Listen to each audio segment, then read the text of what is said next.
Covid താണ്ഡവമാടിയ 2020 August 7 രാജ്യത്തെ ഞെട്ടിച്ചുകൊണ്ട് കരിപ്പൂരിൽ വിമാനാപകടമുണ്ടായത്.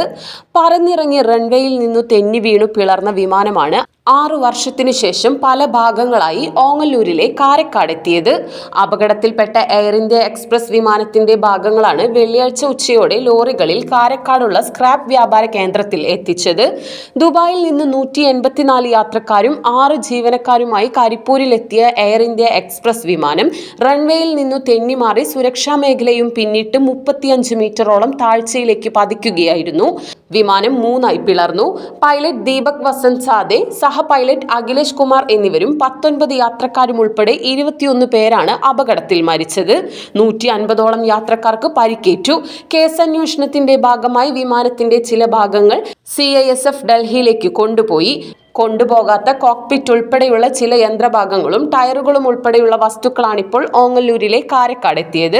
2 മാസം മുൻപാണ് പ്രദേശത്തെ സ്ക്രാപ്പ് വ്യാപാരി ലേലത്തിലൂടെ വിമാനാവശിഷ്ടങ്ങൾ കൈവശപ്പെടുത്തിയത്. കോഴിക്കോട് നിന്ന് ലോറികളിൽ കൊണ്ടുവന്ന വിമാനത്തിന്റെ ഭാഗങ്ങൾ ക്രെയിൻ ഉപയോഗിച്ചാണ് ഇറക്കിയത്. ഇവ പിന്നീട് സ്ക്രാപ്പാക്കി കയറ്റി അയക്കും. വിമാന ദുരന്തങ്ങളുടെ ചരിത്രത്തിൽ പ്രധാന സംഭവമായ കരിപ്പൂർ ദുരന്തത്തിൽ അകപ്പെട്ട വിമാനം കാണാൻ നിരവധി ആളുകളും ഇവിടേക്ക് എത്തുന്നുണ്ട്. അത്യാധുനിക സാങ്കേതിക വിദ്യയും പ്രതീക്ഷയും വലിയ സ്വപ്നങ്ങളെ സാധ്യമാക്കും. ഞങ്ങൾ കൂടെയുണ്ട് നിങ്ങളുടെ കുഞ്ഞു വലിയ സ്വപ്നത്തിനായി.